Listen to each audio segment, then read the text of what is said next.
মই কোনো দল সংগঠনৰ লগত নাই আৰু মই মৰিবলৈ ভয় নকৰা মানুহ। গতিকে যেতিয়াৰ পৰা এইখিনি কাম কৰিছোঁ তেতিয়া কোনোবাই কিবা আক্ৰমণ কৰে বুলি মই অকলে নিজে গাড়ীখন লৈ আহিছোঁ।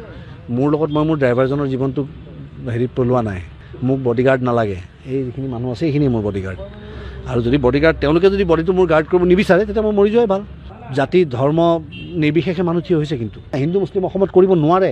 মই আপোনাক কৈ দিলোঁ নোৱাৰে কৰিব। গতিকে আমাক দমন কৰিব নোৱাৰে, এইটো মিছা কথা। আমাক জেলত ভৰাব পাৰিব, দমন কৰিব নোৱাৰে। আৰু যিখিনি মানুহে আজি এই কথাষাৰ বুজি পোৱা নাই যে এজন জুবিন গাৰ্গ মৰাৰ পাছতে যে লাখ লাখ দেশভক্তৰ জন্ম হৈছে, ঠিক তেনেকৈ আৰু এজন মানুহৰ আহুতি যাওক, কিন্তু দেশখন জাগক, জাতিটো জাগক হওক।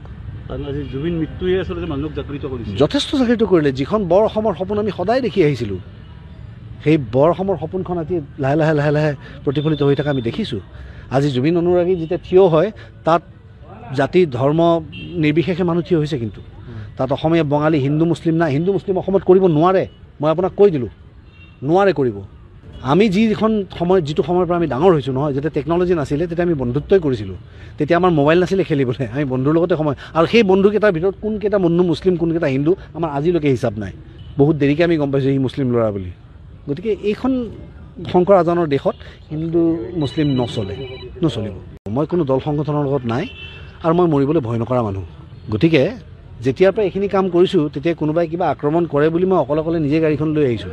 মোৰ লগত মই মোৰ ড্ৰাইভাৰজনৰ জীৱনটো হেৰিত পেলোৱা নাই। মোক বডিগাৰ্ড নালাগে। এই যিখিনি মানুহ আছে এইখিনিয়ে মোৰ বডিগাৰ্ড।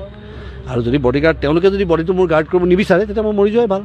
জাতি ধৰ্ম নিৰ্বিশেষে মানুহ থিয় হৈছে, কিন্তু হিন্দু মুছলিম অসমত কৰিব নোৱাৰে। মই আপোনাক কৈ দিলোঁ নোৱাৰে কৰিব। গতিকে আমাক দমন কৰিব নোৱাৰে, এইটো মিছা কথা। আমাক জেলত ভৰাব পাৰিব, দমন কৰিব নোৱাৰে। আৰু যিখিনি মানুহে আজি এই কথাষাৰ বুজি পোৱা নাই যে এজন জুবিন গাৰ্গ মৰাৰ পাছতে যে লাখ লাখ দেশভক্তৰ জন্ম হৈছে, ঠিক তেনেকৈ আৰু এজন মানুহৰ আহুতি যাওক, কিন্তু দেশখন জাগক, জাতিটো জাগক হওক।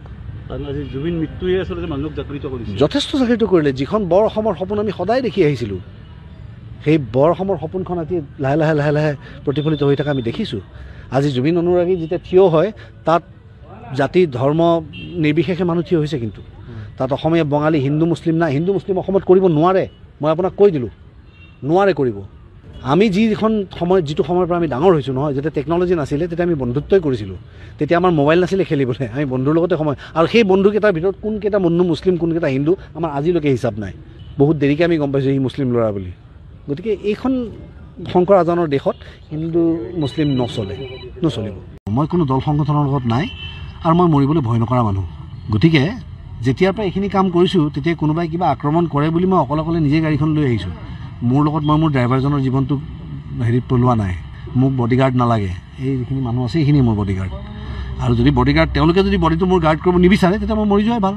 জাতি ধৰ্ম নিৰ্বিশেষে মানুহ থিয় হৈছে, কিন্তু হিন্দু মুছলিম অসমত কৰিব নোৱাৰে। মই আপোনাক কৈ দিলোঁ নোৱাৰে কৰিব। গতিকে আমাক দমন কৰিব নোৱাৰে, এইটো মিছা কথা। আমাক জেলত ভৰাব পাৰিব, দমন কৰিব নোৱাৰে।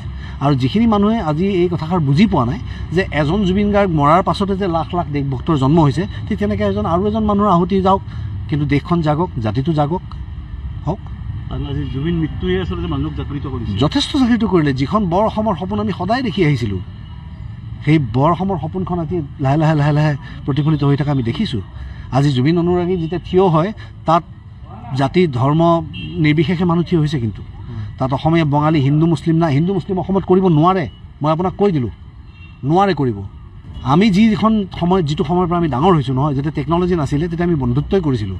তেতিয়া আমাৰ মোবাইল নাছিলে খেলিবলৈ, আমি বন্ধুৰ লগতে সময়। আৰু সেই বন্ধুকেইটাৰ ভিতৰত কোনকেইটা বন্ধু মুছলিম কোনকেইটা হিন্দু আমাৰ আজিলৈকে হিচাপ নাই। বহুত দেৰিকৈ আমি গম পাইছোঁ সি মুছলিম ল'ৰা বুলি। গতিকে এইখন শংকৰ আজানৰ দেশত হিন্দু মুছলিম নচলিব।